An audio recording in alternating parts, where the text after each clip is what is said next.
Nagbabalik po ang Juaneukonek at kwento o kwentuhang balik eskwela pa rin po tayo ngayong hapon. Pero mga kakonek, I just want to tell you, yung mga nag-aabang po kay Kiara Gregorio na dapat ay magre-report mula po sa Wilsden Junction. She couldn't join us this afternoon because of a family emergency. So Kiara, mag-iingat ka.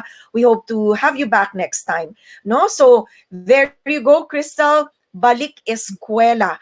Ang guest po natin ngayong hapon talaga namang bigatin. Kung pag-uusapan natin yung pagiging global scholar, pagiging professor, pagiging researcher, ito po yung perfect guest for us. Mahaba yung pinagsamahan natin, naming dalawa, kaya I will just leave it to Crystal na siya yung mag-introduce sa ating guest para magkaroon ng konting excitement. I'm not saying I'm not excited. I'm super excited. Pero kilala ko po siya since university days namin sa UP, 17, 18 years old. So yan, makakasama po natin ang ating special guest ngayong hapon para po pag-usapan natin ang Balik Eskuwela. Crystal? Okay, I'm a bit nervous introducing this lady because she's absolutely amazing. Okay, let me start off by saying she's a professor. So, Professor Analyn Salvador-Amores, also known as Ikin, is a social anthropologist and an associate professor at the College of Social Sciences, University of the Philippines, Baguio. She earned her Bachelor of Arts in 1995 and Master of Arts in 2002. From the University of the Philippines, Diliman, and her master's in 2008 and doctorate 2011 degrees in social and cultural anthropology from Oxford University in the UK. She is Dr. Genius. She was featured in Wikipedia's Women, highlighting her research on anthropology and her numerous awards, including Outstanding Young Scientist in the field of social anthropology with the National Academy of Science and Technology, the highest and most prestigious academic award-giving body in the Philippines. What about that? So please welcome Professor Analyn Salvador-Amores. Wow! Hi. Hello, There good she evening. is. Good It's evening, good Professor. evening here. So yeah, good evening everybody. So thank you for having me in your show. It's a pleasure to see you again, Rose, and also Crystal. Yes. Nice to meet you both. Nice to see you back. Alam mo, we were going down the memory lane because the photos being shown a while ago at Oxford University was the graduation of Professor Salvador-Amores when she earned her PhD at University of Oxford. And Crystal, I was lucky to be invited to attend that event. Ito yung first time ko rin experience ang graduation sa Oxford because Analyn invited me. Yeah. Oo, Analyn. At saka nakaka-overwhelm pala yung rights, yung graduation rights ng Oxford because of our friend here, si Ikin. We were able to attend that. Ayan. And alam mo ba, let me just tell you this because I'm proud of my friend or proud of this professor. Alam nyo, si Professor Salvador-Amores, ang kauna-unahang Filipina to have earned a doctor in philosophy in anthropology. Siya po yun. Siya ang kauna-unahang Pinay na nakakuha niyan sa University of Oxford. Ayan. So, yan lang naman ang pwede nating, among other things, ang ating pwedeng ipagwagaway na bandila ng Pinay. Okay, at ng UP. Salamat, Rose. It's women's power as well. Huh? Yes. So now, first question, Professor, is doon po sa mga gustong maging global scholar like yourself, who you have studied in some of the best, or one of the best universities, or the best university in the world, paano ba magkaroon ng scholarship in Oxford? Okay, I started with several applications. There are available scholarships in the UK and, of course, in the US. In the US, there's the Ford Fulbright Scholarship. In the UK, there's the Chevening Scholarship by the British Council. At meron ding Ford Foundation International Fellowship Program where I applied. So at first, I was thinking of going to the US, no, but again, I've read a lot of British social anthropologists, which piqued my interest on anthropology. So I applied for the IFP and then eventually made it. No, so my tip for those who are interested to study abroad in the UK or in the US is to show your passion in the kind of discipline that you want to be there to work on. For instance, I've been interested in anthropology all throughout, like my master's and then MPhil and then PhD. These are all anthropology, and that you are interested in a specific topic that can contribute greatly for our country. As a scholar of the Ford Foundation Fellowship Program, there is an unwritten contract to serve your country when you return. So that was in mind because anthropology is a major course, no, but we need people like the la creme de la creme to teach that to the younger generation. So I had that in mind. So when I finished my doctorate in social anthropology, I returned to my country to serve the university and as well as teach anthropology and do immersion to a lot of communities. And the topic that I wrote is on traditional tattoos, which is until now, 10 years ago, I wrote about it and it's still relevant until today. Great. So, yun, mga nanonood po natin, if you want to have a scholarship, tingnan po ninyo, kailangan kasi may mga scholarship na kailangan talaga bumalik ka sa country of origin mo para makapag-serve ka for your country. For example nga, yung nabanggit ni Professor Amores Salvador na katulad ng Ford Foundation kasi pumipili talaga sila ng pinakamagagaling para pag-aralin sa pinakamagaganda o pinaka-the best institutions in the world also. So that pag bumalik po sila sa sarili-sarili nilang bansa, wherever it may be, ay merong continuation or may magpapatuloy at may magbabahagi ng knowledge para sa the younger generation. Okay? Crystal, you have a question? Yeah, I'm actually really impressed with Professor Salvador.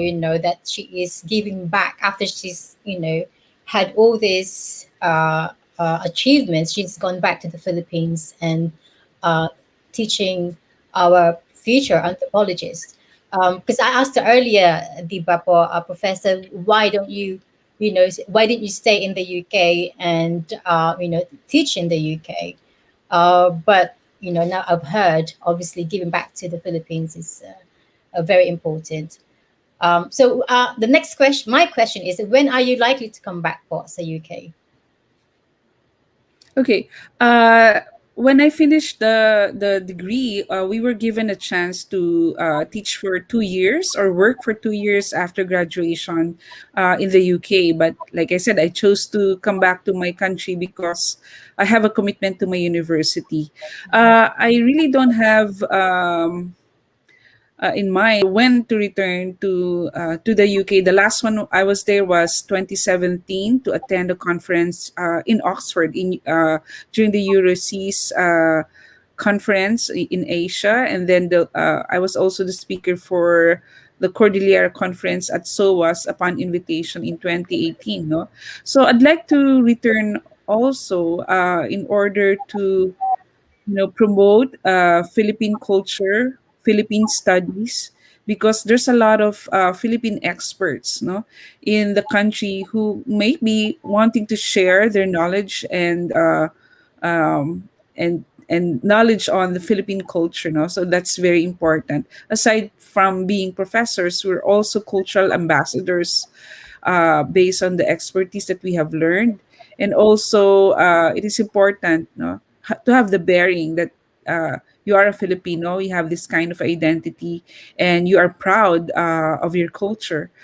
So when I returned back to the Philippines a few years, the assumption there, like what my advisors in Oxford said, that you become a cultural leader, no, when you come back to your country. So I think the prophecy or um, uh, their prospects, no, their future plans, no, after working together with them for 4 years in Oxford, they said that you become a cultural leader, and that's very important contribution to your country.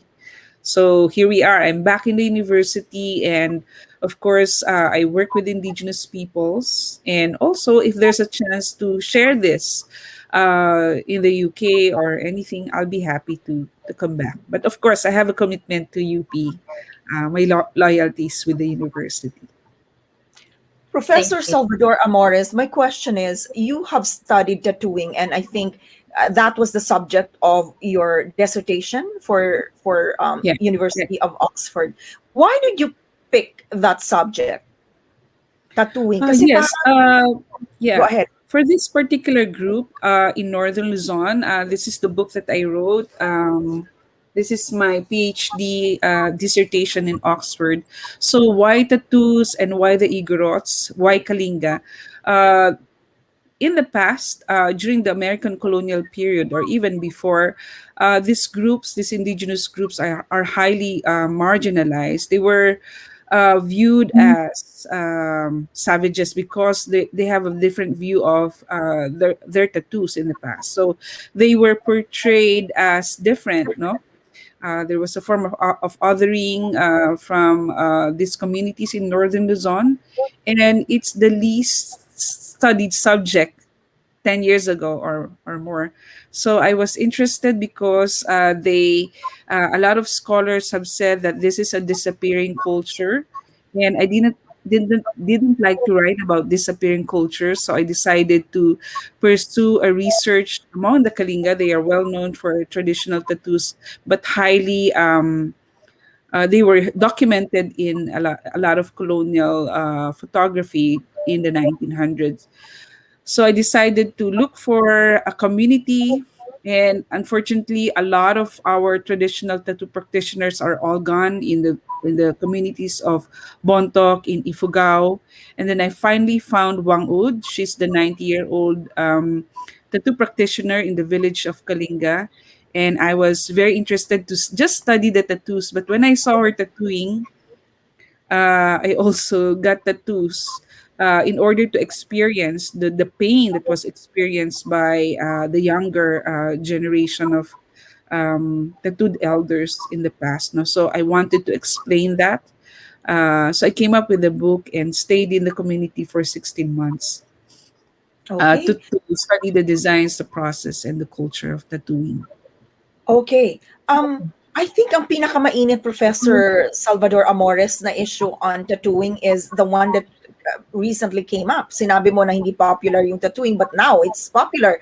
Even Nas Daly wanted to have it available for everybody on social media.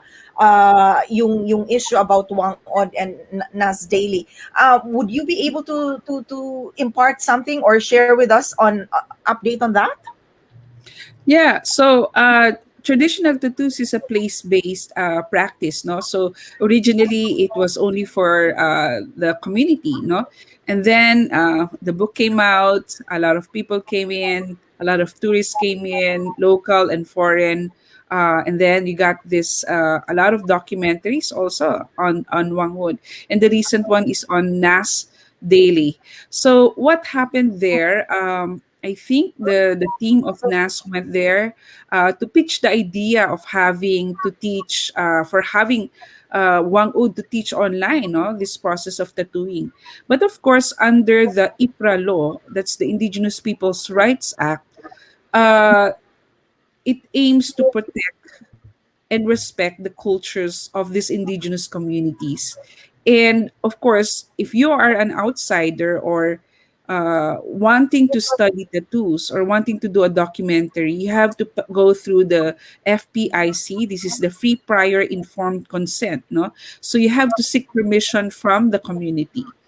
Now, they sought a personal consent from Whang-Od, but the practice of tattooing or the tattoo designs itself or the whole culture of tattooing was passed on from generation to another generation until Whang-Od and sa mga apprentice ngayon, no, the younger ones. So this is not just owned by Whang-Od. It is owned by the Kalinga people. So the consent should come from the entire community, no? So traditionally, if you seek FPIC, like in my other researches in the Cordillera, I have to consult the entire community if they are willing to have this documented, and if they are they agree with the kind of contract or arrangement. But how the one that happened in the Nas Daly, the community was not consulted at all. So that's the issue there, no, the ownership and the from the community itself. Great. Thank you for shedding light on that, Professor Salvador-Amores. So I think we will have to ask you about the reopening of classes dahil ang topic po natin ay Balik Eskuwela. Crystal, do you have a question related to opening of classes? Yes, this is for obviously what's going on in the world with the pandemic. For Professor, ano na po ang nangyayari sa Philippines in your university, especially in light of the ongoing pandemic and the school reopening po dyan? I think to put it more, I think what we also want to know, Professor Salvador-Amores, is kung may pag-aalala yung mga magulang na pabalikin sa face-to-face classes ang mga anak nila, are there measures being taken in place or being put in place para mabawasan yung mga apprehension na yan, yung pag-aalala na yan ng mga magulang? What are the, kumbaga, ano yung new norm sa mga pagbabalik eskwela ng mga estudyante? Yeah. Sa UP Baguio, of course, ang mga guro dito kailangan mag-accelerate din, no, sa paggamit ng digital platform. So may mga continuing training on how to use such as this digital technology and all that, no. So sa unang semestre nung katatapos ng pandemic, lahat ng klase ay naging online via Zoom at meron ding UPVLE, that's the UP Virtual Learning Environment, no? So lahat ng estudyante nag-train din paano gumamit noon kasi lahat ay nasa Zoom na lahat, no? Or what you call as there's a Google Classroom, there's a UP Virtual Learning Environment, no? So it's quite challenging for the teachers and the students, no? Pero pinipilit namin na ma-deliver, no? So yung courses, or we also prepared course packs, no, which was sent to the students para hindi na pumunta sa university. Kasi ang priority ng university is really the safety of the UP constituents, no, and most of all the safety of the students, no. So hindi muna pinapapasok sa university ang mga estudyante, but what we do is to do etong classrooms or online classrooms, no, ang ginagamit. So we send the course packs, we have the course syllabus, and we also conduct synchronous and asynchronous learning, no. So siguro magtatagal pa ito and hanggang sa susunod na taon. So ngayong papasok na semestre, pero the faculty are exploring creative ways, no, how to teach online, no. It's very challenging kasi you feel like you're talking to a black box, no? Kasi parang, and it's hard to elicit responses from the students sa ganitong setup. But we are trying our best to do this, no? To do this teaching online. Great. Pero Professor Salvador-Amores, vaccinated na po kayo? Yes, vaccinated 2 doses ng Pfizer. So, ang university naman, lahat ng faculty and ang mga empleyado doon ay fully vaccinated. So, sana ganun din, sana all for the students, no, para For hindi the ma-affect. students. Okay. May tanong po, There's a Professor, sa question. inyo. There's a question from Ivy Monisa Sibincic na taga, ano po ito, Bosnia-Herzegovina. Professor Amores, I'm into local knowledge. I'm happy to see you here at Juaneukonek. Please let me know if you have books or webinars that I can check. Okay, thank you, Ivy, for that interesting question. Actually, I'm also the director of the Museo Cordillera. This is the ethnographic museum of the University of the Philippines, and we have series of webinars posted in our website, museocordillera.upb.edu.ph. So may mga museum webinars doon and also related to culture. And we have a 3D virtual tour of our current exhibition on Cordillera Textiles. So lahat ng exhibition sa Museo Cordillera naka-archive din doon. So first, the inaugural exhibition on tattoos. Second, on the Feast of Merit in the Cordillera. And the third one is on Cordillera Textiles. So you can go to the site and watch it. We will also become a museum ambassador, no? Gagamitin itong website na ito as resources for learning. Okay. We will post po yung mga website na ito na na-mention ni Professor Salvador-Amores para po ma-visit ninyo. Comment from Joms Anthony Gutierrez. Thanks, Rose Eclarinal, for inviting Professor Salvador-Amores. I think si Jomel is also a professor at UP Baguio. Tama, Jomel. I hope I'm correct. Nasa UP Baguio siya nagtuturo din. And dati yata niyo siyang estudyante, Prof? Si Jomel? Tama ba? Let's not mention when. Okay? Salamat po sa mga comments ninyo. Kung may tanong po kayo kay Professor Analyn Salvador-Amores, pakilagay niyo po dyan sa ating Juaneukonek page at subukan po natin na sagutin yan. In the meantime, Prof, saan po ba kayo pwedeng i-follow kung mayroon kayong social media accounts? Nasa Facebook naman ako, Rose, at siguro mas maganda i-follow ang Museo Cordillera kasi kung gusto niyo matuto tungkol sa kultura ng Cordillera, matatagpuan doon lahat, mga aklat, mga webinars, mga exhibitions, no, tungkol sa kultura natin. Makikita nyo ang mga ito doon, no. So we are also coming out with our Agaramid Tayo, Let's Create. So this is connecting our museum collections with local artisans, no, like yung basketry, weaving, tattooing, and all of that.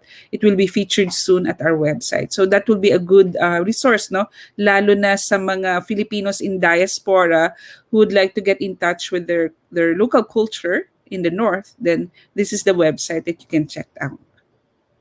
Maraming salamat po, Professor Analyn Ikin Salvador-Amores ng UP College. Tama po ba? Baguio? UP Baguio. UP Baguio. Wala na pala yung college. Ayan na. Yeah.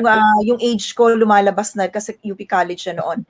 Anyway, sa UP Baguio, maraming salamat po. Thank you for joining us this afternoon and for this discussion. Magbabalik po ang Juaneukonek. Thank you. Thank you.